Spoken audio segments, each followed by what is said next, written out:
Assalamualaikum warahmatullahi wabarakatuh dan selamat sejahtera kepada anak-anak yang dikasihi. Topik yang akan kita pelajari pada kali ini bertajuk Seni Bina di bawah bidang Sejarah dan Apresiasi Seni.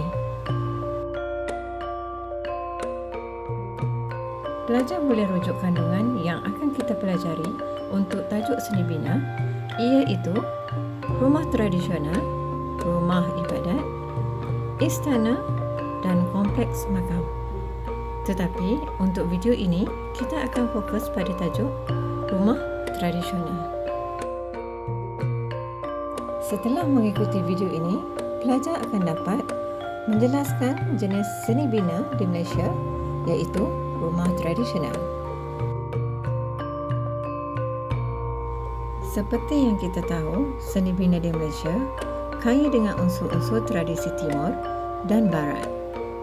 Seni bina sedia ada mengekalkan identiti masyarakat berbilang bangsa. Reka bentuk dan ragam hiasnya berbeza, tetapi mempunyai tujuan dan maksud yang tersendiri. Mari kita lihat bentuk penggalan secara melintang rumah tradisional yang terdapat pada muka surat 4 buku teks KSB tingkatan 5. Pada raja tersebut, kita dapat lihat 5 warna berbeza dengan penerangan terperinci. Pelajar-pelajar boleh lihat dengan jelas warna biru mewakili anjung atau serambi, di mana ruang tersebut digunakan untuk menyambut tetamu, tempat bersantai, berbincang, mengadakan majlis kenduri dan melakukan aktiviti seperti menyerat pukat. Warna kedua yang mewakili rumah ibu, di mana bahagian tersebut adalah untuk berbincang, tempat makan, tidur dan sembahyang. Di bahagian tersebut, pelajar dapat mengenali ciri-ciri rumah tradisional yang mempunyai tebal layak, pemeleh dan ukiran motif lebah bergantung. Warna seterusnya iaitu ruang silang yang menghubungkan antara rumah ibu dengan ruang dapur.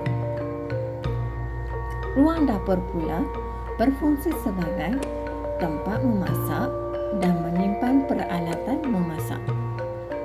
Manakala warna terakhir yang mewakili pelantar iaitu ruang untuk penyediaan makanan dan tempat simpanan barang. Semoga raja ini dapat membantu pelajar mengetahui secara asas tentang pembahagian rumah tradisional yang mempunyai ciri-ciri bertiang, berpanggung dan bertangga. Selain dari penerangan tadi, cikgu turut sertakan nota ringkas tentang ciri-ciri lain rumah tradisional yang tidak dinyatakan dalam rajah tersebut. Baiklah pelajar, mari kita lihat penerangan untuk rumah tradisional pertama, iaitu rumah bujang atau rumah tunggal.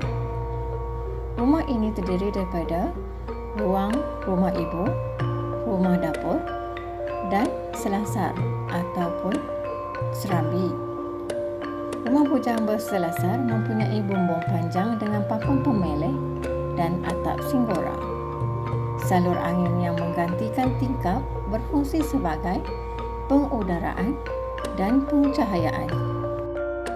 Rumah seterusnya ialah rumah berpeleh. Rumah ini mempunyai pemeleh yang terletak di kedua-dua belah hujung bahagian atas tebal layak. Bentuk pemeleh ini melengkung dan meruncing ke atas. Pemeleh digunakan untuk menutup kasau lintang atau kasau jantan. Pemeleh dikatakan mempunyai bentuk seperti ukiran bangau yang terdapat pada perahu nelayan tempatan. Rumah seterusnya ialah rumah perabung panjang. Rumah Melayu tertua ini dikenali sebagai rumah bumbung panjang. Rumah ini mempunyai satu bumbung yang panjang dan melintang. Ragam hias terdapat pada bahagian tebal layar dan pemeleh. Rumah Minangkabau. Bentuk rumah ini memanjang dan bumbungnya melengkung pada bahagian hujung. Bahagian muka tebal layarnya tirus dan tinggi. Ruang di bawah bumbung dipanggil peran atau loteng, merupakan ruang tidur anak gadis dan tempat menyimpan barang. Rumah ini juga kaya dengan seni ukiran pada bahagian dinding dan pintu panel. Baiklah pelajar, mari kita lihat penerangan untuk rumah tradisional yang seterusnya pada muka surat 6, iaitu rumah tiang 12, rumah serambi Melaka, rumah bumbung perak dan rumah kutai atau rumah potong Patani. Rumah tiang 12. Rumah ini mempunyai 12 batang tiang yang terdapat pada rumah ibu, iaitu 6 batang tiang serambi dan 6 batang tiang panjang. Rumah ini mempunyai ukiran yang rumit pada bahagian dinding sebagai lambang status pemiliknya. Ukiran juga terdapat pada bahagian panel daun pintu, tingkap dan kekisi. Rumah serambi Melaka. Rumah ini mempunyai bumbung panjang yang berunsurkan seni bina Bugis, Jambi, Riau dan Minangkabau. Keunikan rumah ini terletak pada tangga batunya yang berwarna-warni dan bermotifkan flora. Bahagian atap rumah ini dibuka sedikit untuk membenarkan sistem pengudaraan. Rumah ini mempunyai tebal layar bermotifkan bunga dan papan pemuka yang berkerawang ringkas. Rumah bumbung perak. Bentuk bumbung rumah ini panjang dan dikenali sebagai bumbung perak. Pada anjungnya diukir dengan pelbagai motif dan kebanyakan rumah ini didirikan dengan tiang yang tinggi untuk tujuan keselamatan. Rumah kutai atau rumah potong Patani. Rumah ini mempunyai struktur asas daripada kayu keras. Atap diperbuat daripada daun rumbia, manakala dinding pula diperbuat daripada anyaman buluh atau rotan. Rumah ini mempunyai bumbung yang agak tinggi. Terdapat dua jenis rumah kutai, iaitu rumah kutai tiang 12 dan rumah kutai tiang 16. Keunikan rumah ini dapat dilihat pada ragam hias lebah bergantung dan penggunaan daun tepas sebagai kelarai pada muka tebal layarnya. Mari kita lihat muka surat 7, iaitu muka surat terakhir untuk tajuk rumah tradisional yang terdiri daripada rumah limas atau rumah baju kurung, rumah perabung lima dan rumah panjang. Para pelajar, mari kita lihat perincian tentang rumah limas atau rumah baju kurung. Rumah ini mempunyai bumbung berbentuk limas dan di puncaknya terdapat tunjuk langit.